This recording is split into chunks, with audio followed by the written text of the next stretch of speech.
हाँ तो प्यारे विद्यार्थियों, कैसे हैं आप लोग। उम्मीद करता हूँ बहुत ही अच्छे से होंगे और अपनी बोर्ड परीक्षा 2025 की तैयारी बहुत ही ज़बरदस्त तरीके से कर रहे होंगे। तो आज का यह क्लास 10th वाले सभी विद्यार्थियों के लिए बहुत ही ज़्यादा महत्वपूर्ण होने वाला है, क्योंकि आज के इस क्लास में 10th फिजिक्स के चैप्टर 1 के टॉप 50 ऑब्जेक्टिव क्वेश्चंस चुन करके लाए हैं, गेस करके लाए हैं, जो आपके बोर्ड परीक्षा के लिए बहुत ही ज़्यादा महत्वपूर्ण है। तो अगर आप इस वीडियो को पूरा देख लेते हैं तो चैप्टर ये का सभी MCQ कंप्लीट हो जाएगा। तो आप लोगों से रिक्वेस्ट है कि इस वीडियो को शुरू से लेकर अंत तक जरूर देखिए, और हाँ, अगर वीडियो पसंद आए तो वीडियो को लाइक करके अपने दोस्तों के बीच शेयर जरूर करिए। और हाँ, अगर आप चैनल पर नए हैं तो हमारे इस चैनल को सब्सक्राइब कर लीजिए इसी तरह के महत्वपूर्ण क्लास को, और शाम 7 PM को हमारे लाइव सेशन में जुड़ना ना भूलें। ओके, तो आइए आज के इस बेहतरीन सेशन को स्टार्ट करते हैं। आपके सामने स्क्रीन पर फर्स्ट नंबर क्वेश्चन, बहुत ही इजी से क्वेश्चन जो कि सभी विद्यार्थी को पता होगा। ठीक है, अगर आपको सभी क्वेश्चंस का आंसर पता होगा तो आपको अच्छा से रिवीजन हो जाएगा, और जो भी क्वेश्चंस न्यू मिलेगा उसे आप अच्छे से याद कर लेंगे। ओके, देखिए फर्स्ट नंबर क्वेश्चन है, प्रकाश की किरण गमन करती है तो सीधी रेखा में। Option A correct answer. प्रकाश की किरणें गमन करती है सीधी रेखा में। नेक्स्ट क्वेश्चन, क्वेश्चन नंबर 2 है, प्रकाश का वेग न्यूनतम होता है। प्रकाश का वेग न्यूनतम किस में होता है? प्रकाश का वेग अधिकतम होता है निर्वात में, मतलब सबसे ज्यादा, और कांच में बात करें तो प्रकाश का वेग न्यूनतम होता है। प्रकाश का वेग न्यूनतम किस में होता है? कांच में। आप लोगों को याद रखना है। अगला क्वेश्चन, क्वेश्चन नंबर 3 है, मोटर गाड़ी के चालक के सामने लगा रहता है तो वाहन के साइड मिरर के रूप में उत्तल दर्पण का प्रयोग किया जाता है। और यहाँ पर चालक के सामने बात करें तो यह भी उत्तल दर्पण ही होता है। मोटर गाड़ी के चालक के सामने उत्तल दर्पण लगा रहता है। Option B correct answer. अगला क्वेश्चन पर चलेंगे, मोटर कार के हेडलाइट में किसका प्रयोग किया जाता है? क्वेश्चन चेंज है। ठीक है, वाहन के साइड मिरर के रूप में उत्तल दर्पण का प्रयोग किया जाता है, और हेडलाइट में बात करें, मोटर कार के हेडलाइट में किसका प्रयोग होता है? तो इसमें अवतल दर्पण का प्रयोग होता है। Option C correct answer. ठीक है, अगला क्वेश्चन, समतल दर्पण द्वारा बना प्रतिबिंब होता है तो समतल दर्पण द्वारा कैसा प्रतिबिंब बनता है? काल्पनिक प्रतिबिंब बनता है, मतलब ऑप्शन बी करेक्ट आंसर। समतल दर्पण द्वारा कैसा प्रतिबिंब बनता है? काल्पनिक। आप लोगों को याद रखना है। नेक्स्ट क्वेश्चन, क्वेश्चन नंबर 6 है, लेंस की क्षमता का ऐसा मात्रक होता है। लेंस की क्षमता का ऐसा मात्रक डायोप्टर होता है। क्या होता है? डायोप्टर। ऑप्शन नंबर ए। अगला क्वेश्चन, प्रकाश की किरणों का पथ दर्शाने वाले चित्रों को कहा जाता है। आप लोगों को याद रखना है, ए नंबर करेक्ट आंसर। प्रकाश की किरणों का पथ दर्शाने वाले चित्रों को किरण आरेख कहा जाता है। अगला क्वेश्चन, 2 डायोप्टर क्षमता वाले लेंस का फोकसांतर होगा। लेंस बात कर रहे हैं यहाँ पर 2 डायोप्टर, तो आपको फॉर्मूला पता होगा, P बराबर 100/f होता है। ठीक, अगर हम F बराबर निकालें तो 100/P ये फॉर्मूला होता है। तो यहाँ पर 100 बटा में पावर P कितना दिया गया है? क्षमता 2 डायोप्टर 2D, तो बराबर में हो जाएगा 50 सेंटीमीटर। कितना हो जाएगा? 50 सेंटीमीटर। ऑप्शन डी में यहाँ रहेगा 50 सेंटीमीटर। ठीक है, तो ऑप्शन डी इसका करेक्ट आंसर हो जाएगा। इस तरह से आपको सॉल्व करना है। अगला क्वेश्चन, किसी उत्तल लेंस का फोकसांतर 50 सेंटीमीटर है तो उसकी क्षमता होगी, 100 में 50 से भाग लगाएंगे 2 डायोप्टर आएगा। ठीक ना, और उत्तल लेंस का क्षमता होता है प्लस में, तो प्लस कितना हो जाएगा? +2 डायोप्टर, मतलब ऑप्शन नंबर डी इसका करेक्ट आंसर हो जाएगा। ठीक है, 100 बट्टा जब 50 करेंगे तो यहाँ पर प्लस में 2 डायोप्टर आएगा, तो ऑप्शन डी इसका करेक्ट आंसर। ठीक है, यहीं पर अगर अवतल लेंस रहता, अवतल लेंस, तो यहाँ पर -2 डायोप्टर हो जाता। ठीक, अगला क्वेश्चन, प्रकाश के किरणों के समूह को कहते हैं। प्रकाश के किरणों के समूह को क्या कहते हैं? किरण पुंज कहते हैं। क्या कहते हैं? प्रकाश के किरणों के समूह को किरण पुंज कहते हैं। Option B correct answer. अगला क्वेश्चन, उत्तल लेंस की क्षमता होती है। बाबू आप लोगों को यह क्वेश्चन अच्छे से याद रखना है। क्षमता, उत्तल लेंस की क्षमता धनात्मक होती है और अवतल लेंस की क्षमता ऋणात्मक होती है। समझ गए ना? उत्तल लेंस का क्षमता धनात्मक और अवतल लेंस का क्षमता ऋणात्मक। चैप्टर 1 से आप लोगों का रिवीजन करवा रहे हैं। डेली सुबह में 6 बजे आप लोगों को फिजिक्स का ऑब्जेक्टिव क्वेश्चन का MCQ देखने को मिलेगा, तो आप लोग हमारे चैनल को सब्सक्राइब जरूर कर लीजिएगा। ठीक है, और अवतल लेंस का ऋणात्मक, ये दोनों क्वेश्चन को याद रखना है, बहुत ही ज़्यादा इंपॉर्टेंट है। नेक्स्ट क्वेश्चन, उत्तल लेंस को कहते हैं, हाँ तो पहले बाबू आप लोग बताएंगे, उत्तल लेंस को कहते हैं, अवतल लेंस को अपसारी लेंस और उत्तल लेंस को अभिसारी लेंस। ऑप्शन नंबर ए इसका करेक्ट आंसर। ठीक है, अपसारी लेंस किसे बात बोलते हैं? अवतल लेंस को। ठीक है, अवतल लेंस को अपसारी लेंस और उत्तल लेंस को अभिसारी लेंस। नेक्स्ट क्वेश्चन, देखिए क्वेश्चन आ ही गया आपके सामने। अवतल लेंस को कहते हैं तो अवतल लेंस को क्या कहते हैं? अपसारी lens. Option number C correct answer. समझ गए ना? अगला क्वेश्चन देखेंगे, निम्न में से कौन सा पदार्थ लेंस बनाने के लिए प्रयुक्त नहीं किया जा सकता, मतलब ऐसा कौन सा पदार्थ है जिससे हम लेंस नहीं बना सकते हैं, तो मिट्टी। ठीक, तो ऑप्शन डी इसका करेक्ट आंसर हो जाएगा, मिट्टी। मिट्टी से हम लोग लेंस नहीं बना सकते हैं। अगला क्वेश्चन, किस दर्पण से हमेशा वस्तु से छोटा प्रतिबिंब प्राप्त होता है? वस्तु से छोटा प्रतिबिंब उत्तल दर्पण में प्राप्त होता है, तो ऑप्शन बी करेक्ट आंसर। ठीक है, उत्तल दर्पण में वस्तु से छोटा प्रतिबिंब बनता है। नेक्स्ट, किस दर्पण से वस्तु का बड़ा प्रतिबिंब बनता है? तो बड़ा प्रतिबिंब की बात करें तो अवतल दर्पण में बनता है। किसमें बनता है?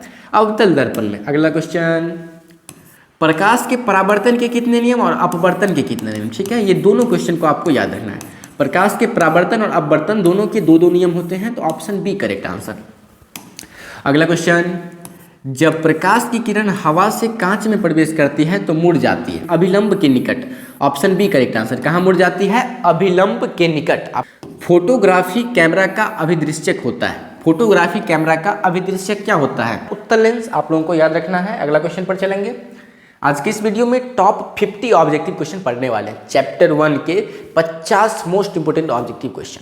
ठीक है, अगर आप इसको पढ़ लेते हैं तो समझिए आपका चैप्टर 1 का बेस्ट प्रिपरेशन हो जाएगा।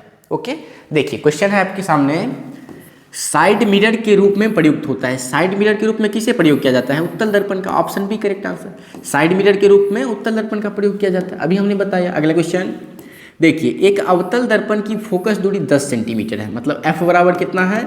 10 सेंटीमीटर। तो उसकी वक्रता त्रिज्या, तो फॉर्मूला होता है f बराबर r/2।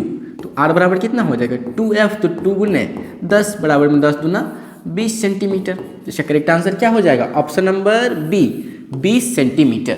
ओके, अगला क्वेश्चन देखिए, निर्गत किरण एवं अभिलंब के बीच के कोण को कहते हैं। तो निर्गत की कोण कहते हैं, क्या कहते हैं? निर्गत किरण एवं अभिलंब के बीच के कोण को निर्गत कोण कहते हैं। Option C correct. अगला क्वेश्चन, सरल सूक्ष्मदर्शी में किसका उपयोग होता है? सरल सूक्ष्मदर्शी मतलब छोटी छोटी चीज़ों को देखने में किस लेंस का प्रयोग होता है? किसका प्रयोग होता है? तो उत्तल लेंस का प्रयोग होता है, ये आपको याद रखना है। सरल सूक्ष्मदर्शी में किसका प्रयोग होता है? उत्तल लेंस का। अगला क्वेश्चन, परावर्तन के नियम से निर्धारित होता है। परावर्तन के नियम से क्या निर्धारित होता है? आपतन कोण परावर्तन कोण के बराबर होता है। ऑप्शन नंबर ए करेक्ट आंसर। परावर्तन के नियम से क्या निर्धारित होता है? आपतन कोण परावर्तन कोण के बराबर होता है।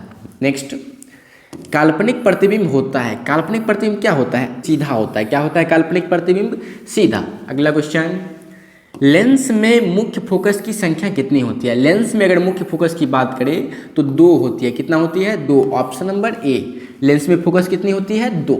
ठीक है, सर्च लाइट का परावर्तक सतह होता है। तो सर्च लाइट का परावर्तक सतह अवतल दर्पण होता है। Option B correct answer.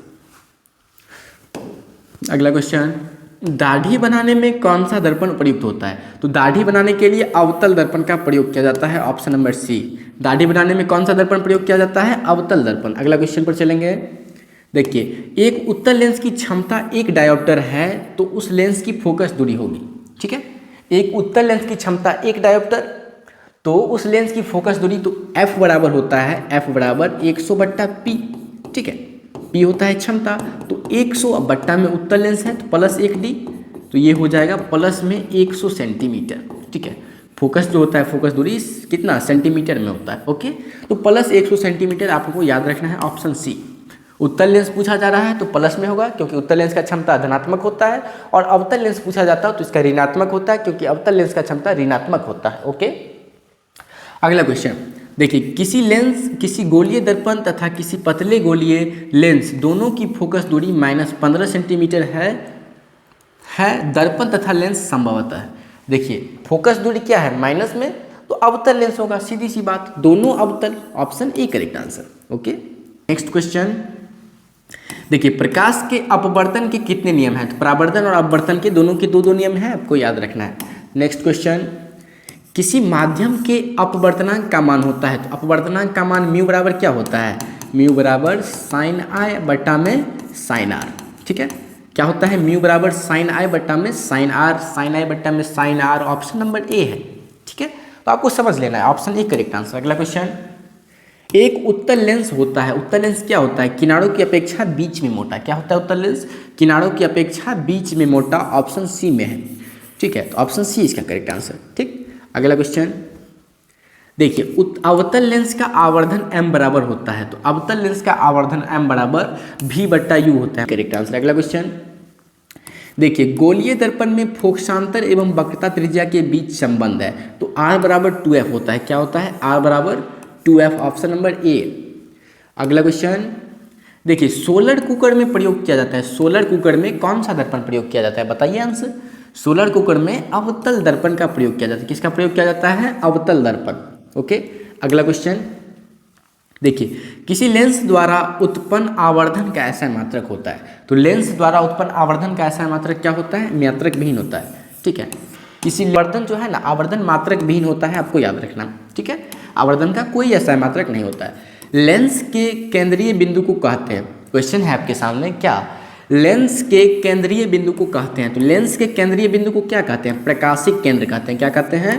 प्रकाशिक केंद्र, ऑप्शन नंबर बी एकदम करेक्ट आंसर। ओके।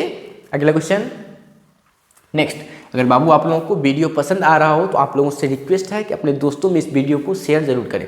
ठीक है, और हमारे चैनल को सब्सक्राइब करें। 49 है, निर्वात में प्रकाश की चाल है। ठीक है, चाल है यहाँ पर। ओके, निर्वात में प्रकाश की चाल क्या है? 3 × 10⁸ मीटर प्रति सेकेंड। 3 × 10⁸, यहाँ पर 8 होगा ये इससे। ठीक है, 10⁸ मीटर प्रति सेकेंड, m/s आपको याद रखना है। Option A correct answer. Next question, दंत विशेषज्ञ मरीजों के दांतों का बड़ा प्रतिबिंब देखने के लिए किस दर्पण का उपयोग होता है? तो दांतों का बड़ा प्रतिबिंब देखने के लिए अवतल दर्पण का प्रयोग होता है। किसका प्रयोग होता है? अवतल दर्पण का। नेक्स्ट अगला क्वेश्चन देखिए, पतले लेंस की आवर्धन क्षमता होती है, पतले लेंस की आवर्धन क्षमता कम होती है। ओके, पतले लेंस की आवर्धन क्षमता कम होती है और मोटे लेंस की आवर्धन क्षमता अधिक होती है। बस सिंपल सा याद रखना है। अगला क्वेश्चन पर चलेंगे। नेक्स्ट, लेंस के प्रकाशित केंद्र से गुजरने वाली प्रकाश की किरणें अपवर्तन के पश्चात क्या हो जाती है? अपवर्तन के पश्चात 7 रंगों में विभक्त हो जाती है। क्या हो जाती है? 7 रंगों में बट जाती है। ओके, याद रखना है। अगला क्वेश्चन चलिए। नेक्स्ट क्वेश्चन, प्रकाश की किरण गमन करती है, तो प्रकाश की किरण किस में गमन करती है? सीधी रेखा में। यह क्वेश्चन शायद रिपीट हो गया, कोई दिक्कत नहीं, देख लीजिए एक बार। प्रकाश की किरणें गमन करती है सीधी रेखा में, याद रखना है। नेक्स्ट क्वेश्चन, प्रकाश का वेग न्यूनतम होता है, प्रकाश का वेग न्यूनतम किस में होता है? कांच में होता है। Option D correct answer. अगला क्वेश्चन, हाँ, समतल दर्पण द्वारा बना प्रतिबिंब होता है, तो समतल दर्पण द्वारा बना प्रतिबिंब क्या होता है? काल्पनिक। Option B correct answer.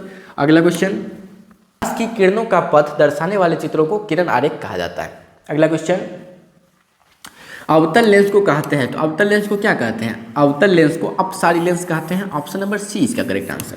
ठीक, तो आज की इस क्लास में हमने आप लोगों को पूरे 50 ऑब्जेक्टिव क्वेश्चन चैप्टर 1 से चुन करके बताए। ठीक, तो उम्मीद करता हूँ आप लोगों को यह वीडियो बहुत ही अच्छा लगा होगा और आपके एग्जाम के लिए बहुत ज़्यादा इंपॉर्टेंट भी है। तो प्लीज़ आप लोग इस वीडियो को लाइक करके अपने दोस्तों में शेयर जरूर करें। मिलते हैं फिर नेक्स्ट वीडियो में इसके नेक्स्ट चैप्टर मतलब चैप्टर 2 के MCQ लेकर के।